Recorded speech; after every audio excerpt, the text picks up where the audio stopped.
లక్ష్మీం క్షీరసముద్రరాజతనయాం శ్రీరంగధామేశ్వరీం దాసీభూతసమస్తదేవవనితాం లోకైకదీపాంకురాం శ్రీమన్మందకటాక్షలబ్ధవివత్ బ్రహ్మేంద్రగంగాధరాం త్వాం త్రైలోక్యకుటుంబినీం సరసిజాం వందే ముకుందప్రియాం శుద్ధలక్ష్మీర్మోక్షలక్ష్మీర్జయలక్ష్మీ సరస్వతి శ్రీర్లక్ష్మీ వరలక్ష్మీశ్చ మమ ప్రసన్నా వరాం కుశౌపాసమభీతిముద్రాం కరైర్వహంతిం కమలాసనస్థాం బాలార్కకోటి ప్రతిభాం త్రినేత్రాం భజేహమంబాం జగదీశ్వరీం త్వాం సర్వమంగళమాంగళ్యే శివే సర్వార్థసాధకే శరణ్యే త్రయంబకే గౌరీ నారాయణి నమోస్తుతే. ఓం శ్రీ దుర్గామణీశ్వరాభ్యాం నమః. విజయవాడ కనకదుర్గాదేవ్యై నమః. మనకి ఇప్పుడు శుక్రమహాదశ, ప్రతి మనిషి కూడా శుక్రమహాదశ కోసం ఎదురు చూస్తూ ఉంటాడు. శుక్రమహాదశలోనే మనకి అక్రమార్జితమైనటువంటి ధన సంపాదన వస్తుంది అని శాస్త్రం చెప్తోంది. అయితే మనకు శుక్రుడు ఉన్నటువంటి పరిస్థితులను బట్టి ఈ యొక్క శుక్రమహాదశ అనేటటువంటిది అక్రమార్జితమా న్యాయార్జితమైనటువంటి ధనాన్ని ఇస్తుందా అన్నది చెప్పబడుతుంది అన్నమాట. అలాగే ఇప్పుడు ప్రస్తుతము డిసెంబర్ 5, 2025 సంవత్సరం నుంచి ఫిబ్రవరి 1వ తేదీ 2026 సంవత్సరం వరకు కూడా శుక్ర మోఢమి జరుగుతోంది. అంటే మనకి ధనాన్ని ఇచ్చేది, భార్యనిచ్చేది, స్థలాలనిచ్చేది, ఇల్లుల్నిచ్చేది, సుఖ సంతోషాలనిచ్చేటటువంటి ఆ శుక్రుడే బలహీనుడైపోయాడు, అస్తంగత్వగతుడయ్యాడు. అంటే రవితో యూనియన్, రవితో కలిశాడు. కలవడం వల్ల ఏమవుతుందంటే ఈ రవి పెద్ద గ్రహం, చాలా బ్రైటర్ గ్రహం, చాలా లైట్ ఎక్కువ కదండి మనకి. ఈ శుక్రుడేమో కొంచెం కాంతి తక్కువ ఉన్నటువంటి గ్రహం. ఇప్పుడు బయట పట్టపగల 12 గంటలకి మనం 200 వాట్ల బల్బు పెట్టామనుకోండి, ఎంత వెలిగిస్తున్న 200 వాట్లు ఆ పగలు అసలు ఏం కనబడదు. మనకు సూర్యుడి కాంతి ముందు అది కళావిహీనం అవుతుంది. అదేవిధంగా మనం అదే లైట్ని చీకటి గదిలో పెడితే 200 వాట్లు అంటే బ్రహ్మాండంగా గది అంతా కనబడుతుంది. అంటే ఏమైందనమాట, సూర్యకాంతి ఆ యొక్క 200 వాట్ల లైట్ని లాగేసింది. అదేవిధంగా మనకి ఈ శుక్రమోఢవిలో ఈ రవి ఏం చేస్తాడంటే మొత్తం శుక్రుడి యొక్క ఎనర్జీని, శుక్రుడి యొక్క శక్తిని, శుక్రుడి యొక్క కాంతిని అంతా లాగేసి శుక్రుడిని బలహీనుని చేసేస్తాడు. దాంతో శుక్రుడు ఏమి చేయలేని నిస్సహాయ పరిస్థితిలోకి వచ్చేస్తాడు. ఆయనే నిస్సహాయ పరిస్థితిలోకి వచ్చినప్పుడు మనకేమిస్తాడండి ఆయన? మన ఫ్రెండ్ అప్పు అడుగుతాం మన ఫ్రెండ్ దగ్గరే డబ్బులు లేవనుకోండి, ఇంక మనకేమిస్తాడు ఆయన? ఆ విధంగా ఆ శుక్రుడు బలహీనమైపోతాడు. కాబట్టే మూఢాల సమయంలో మనము వివాహాలు చేయకూడదు అంటారు. ఎందువల్లంటే ఆ అమ్మాయికి ఆ అబ్బాయికి చూడగానే పరస్పరం ఆకర్షణ కలగాలి, మ్యూచువల్ అట్రాక్షన్ ఉండాలి, ఒకళ్ళ మీద ఒకళ్ళకి పరస్పర గౌరవభావం ఉండాలి. వీడు మొగుడు, నాకు నేను రెస్పెక్ట్ ఇవ్వాలి, గౌరవాన్ని ఇవ్వాలని ఉండాలి. అంతేగాని ఏంట్రా అంటే ఏంటి నువ్వు చెప్పేది నాకు అంటే ఆకర్షణ లేనట్టు అనమాట. అలాగే mutual respect, mutual confidence. Phone ఏదన్నా వచ్చి మాట్లాడుకుంటున్నాడు అనుకోండి, పాపం ఎవరు దేంతో మాట్లాడుతున్నావు అని ఆ అమ్మాయి రోజు అడుగుతుంటే, ఎక్కడికైనా ఆఫీస్ నుంచి లేటుగా వచ్చినా, బయటికి వెళ్ళినా ఇవన్నీ కూడా ఎక్కడికి వచ్చావు, దేంతో ఉన్నావు, నువ్వు దేంతో కులుకుతున్నావు, ఇలాంటి ప్రశ్నలు వేస్తే వాడికి జీవితాంతము కూడా నరకమే. కాబట్టి ఇవన్నీ కూడా ఎప్పుడు జరుగుతాయంటే శుక్ర బలం లేనప్పుడు భార్యే ఇలా అడుగుతా ఉంటది. ఇంకా వాడికి ఎలా కనబడుతుందంటే భార్యే శత్రువు కింద కనబడుతుంది. పోనీ ఏదో కొన్ని రోజులు అడిగితే ఏదో పోన్లే, బయట వాళ్ళు అయితే కొన్ని రోజులు అడుగుతారు ఏదో అనుకోవచ్చు. ప్రతిరోజు, ప్రతి సంవత్సరము, ప్రతి నెల ఇంకా అలా జీవితాంతం ఎత్తుపొడుపు మాటలతో వీడు భరించలేక విడాకులకు వెళ్ళిపోతారనమాట, భార్య అయినా భర్త అయినా. ఇదే శుక్రుడు వీక్గా ఉంటే. కాబట్టే మనం ఏం చేయాలంటే కక్కుర్తి పడకుండా మనము ఈ యొక్క పెళ్ళిళ్ళు చేసేటప్పుడు ఈ శుక్రమూఢంలో మనం పెళ్ళిళ్ళు చేయొచ్చా, చేయకూడదా, పెళ్లి చూపులకు వెళ్ళొచ్చా, వెళ్ళకూడదా, అసలు జాతకం ఎలా ఉంది, అసలు ఆ పెళ్లి కొడుకు శుక్రగ్రహం ఎలా ఉంది, ఆ యొక్క పెళ్లి కూతురు శుక్రగ్రహం ఎలా ఉంది, ఇవన్నీ కూడా మనం చూసుకోవాలి. ఒక జ్యోతిష పండితుడిని అడగాలి. అది కూడా జ్యోతిష పండితులు మంచి విద్యావంతులై ఉండాలి, గురు పరంపరలో రావాలి. అప్పుడే మనకి కరెక్ట్గా మనకు చెప్పగలుగుతారు.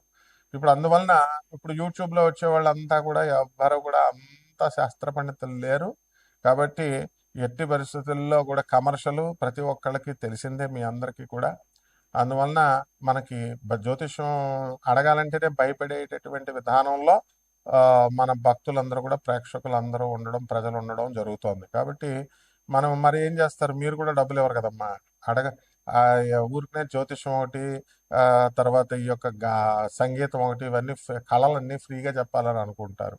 అసలు గురువుగారి దగ్గర ఫ్రీగా చెప్పించుకోకూడదు, పంతులు గారి దగ్గర ఫ్రీగా చెప్పించుకోకూడదు అనే విషయం మర్చిపోయారు.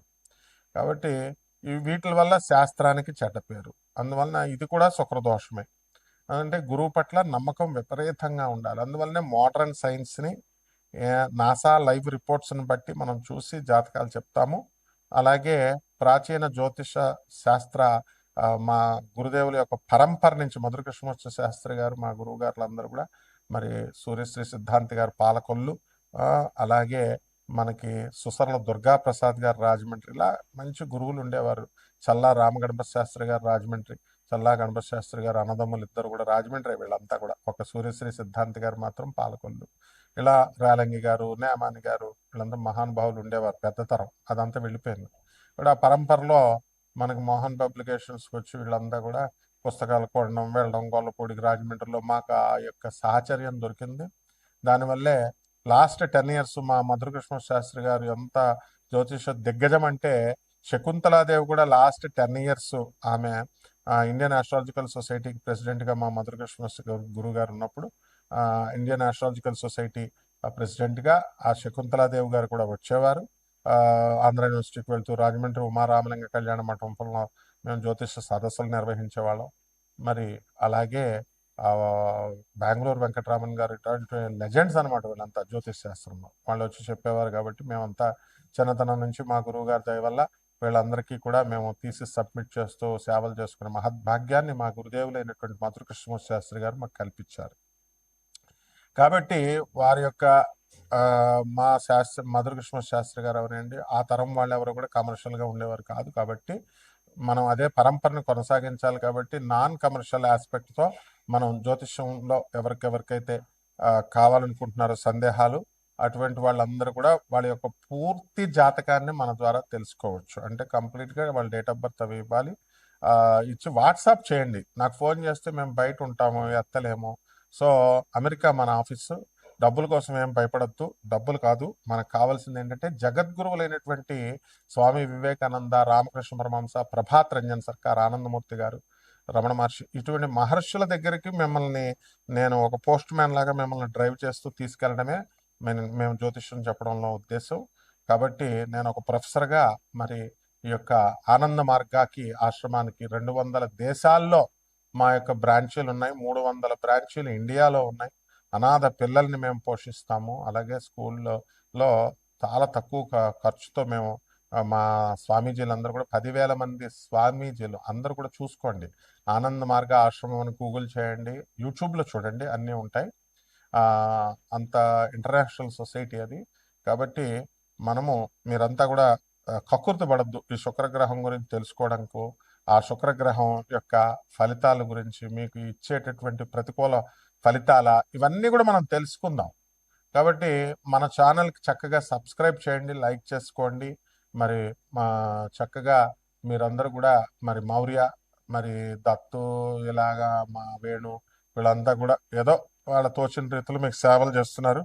కాబట్టి ఉపయోగించుకోండి. మిగతా జ్యోతిష్కుల సంగతి నాకు తెలియదు, కానీ మనమైతే నాన్ కమర్షియల్ కాబట్టి జాగ్రత్తగా చూసుకోండి. ఇక శుక్రగ్రహం ఏ విధంగా 12 రాశుల వారికి, ద్వాదశ రాశుల వారికి అందరికీ కూడా ఏ ఏ రాశుల వారికి ఎలా చేస్తుంది అన్నది విడివిడిగా మనం ఒక్కొక్క రాశిని మనం చూసి తెలుసుకుందాం. కుంభరాశి అండి. కుంభరాశి వారికి అందరికీ కూడా మనకు తెలుసు, ఇప్పుడు ఏలినాటి జరుగుతుంది. కాబట్టి ఏలినాటి జరుగుతున్నప్పుడు అంతా కూడా మనం ఏ పని చేసి వచ్చినా సరే కలిసి రావట్లేదు అని అనిపిస్తూ ఉంటుంది. అది నిజం కూడాను.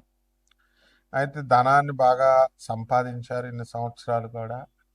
మరి అది ఇప్పుడు ఏలినాటి టైంలో ఖర్చు పెట్టడము, లేకపోతే ఈ యొక్క ధన నష్టము, నమ్మి వ్యాపారంలో పెట్టుబడి పెట్టినటువంటి వాళ్ళ లాసులు రావడము, ఇలాంటివన్నీ కూడా జరుగుతాయి. ఈ యొక్క మీడియా రంగంలో ఉన్నటువంటి వాళ్ళకి అధిక లాభాలు రావడము అనేటటువంటిది కుంభరాశి వారికి ఈ సంవత్సరంలో కలుగుతుంది. జన్మంలో ఉన్నటువంటి రాహుగ్రహ ప్రభావం వలన మనకేమవుతుందంటే అనుమానం అనేటటువంటిది బాగా ఎక్కువగా ఏర్పడుతుంది. కాన్సంట్రేషన్ ఇవన్నీ కూడా మనం ఎక్కువగా పెట్టుకోమన్నమాట. ప్రతి దాని మీద కూడా చంచలత్వం అనేటటువంటిది ఉంటుంది. కొత్త కొత్త ఉద్యోగాలు చేయాలని ప్రయత్నిస్తూ ఉంటారు. అయితే ఆ ప్రయత్నాలన్నీ కూడా సఫలం కావు. అలాగే విదేశాలకు వెళ్ళాలని చాలామంది ట్రై చేస్తూ ఉంటారు. వీళ్ళకి కొంతమందికి విదేశాలకు వెళ్ళేటటువంటి అవకాశం వస్తుంది. అలాగే వాళ్ళ కుంభరాశి వాళ్ళ పిల్లలు మనం కనుక తీసుకున్నట్లయితే ఈ పిల్లలంతా కూడా వాళ్ళకి విదేశాల ప్రయత్నాలు చేస్తున్నారండి, కానీ ఇంకా అవ్వట్లేదండి అని బాధపడేటటువంటి వాళ్ళు చాలామంది ఉన్నారు. అటువంటి వాళ్ళకి త్వరలో వీళ్ళకి ఫలితాలు రావడం అనేటటువంటివి జరుగుతాయి. ఇక ఈ ఏలినట్స్లో హార్ట్ సర్జరీస్ కూడా అవడానికి అవకాశాలు ఉంటాయి కొంతమందికి, ఎవరికైతే ఈ యొక్క ఏలినట్స్లో ఎంతసేపు హెల్త్ ప్రాబ్లమ్స్ అనేటటువంటివి ఉంటాయి. అయితే ప్రాణగండాన్ని మనం దాటడానికి అధికంగా అవకాశాలు ఉన్నాయి. కాబట్టి ఎవరికైతే ఈ యొక్క రాశి వారు ఉన్నారో మరి ఆహార విషయాల్లో కానీ, ఆ తర్వాత ఈ యొక్క మందు తాగడాలు ఇలాంటి విషయాల్లో కాస్త జాగ్రత్తగా ఉండడం అనేటటువంటి, సిగరెట్లు ఇలాంటి విషయంలో జాగ్రత్తగా ఉంటే సరిపోతుంది. అండ్ కొత్త కొత్త ఉద్యోగాల్లోకి వీళ్ళు ప్రవేశించడం జరుగుతుంది. ఇక పరిహారాల దగ్గరికి వచ్చేసరికి ఏలినాటి శని కాబట్టి శని జపం చేసుకోండి, శని స్తోత్రాలు చదవండి, శనికి కిలోంపావు నల్ల నువ్వుల్ని నల్లని వస్త్రాన్నిచ్చి పేద బ్రాహ్మణులకి శనివారం నాడు ఉదయం 8 గంటలకు దానం చేసుకోండి. అలాగే దశమహావిద్యల్లో ఒకటైనటువంటి మహాకాళి అమ్మవారి యొక్క హోమాన్ని మీ ఇళ్లలో జరిపించుకోవడం, అదేవిధంగా ఆ అమ్మవారి యొక్క జపాన్ని మీరు చేసుకోవడము, జమ్మి చెట్టు కానీ రావి చెట్టు కానీ మీరు ప్రదక్షిణలు చేసుకోవడం, బెజవాడ కనకదుర్గమ్మ దేవస్థానానికి వెళ్ళి అమ్మవారిని దర్శించుకోవడము, పూజలు చేయించుకోవడం, ఇలాంటివన్నీ కూడా బ్రహ్మాండంగా కలిసి వస్తాయి. శుభమస్తు.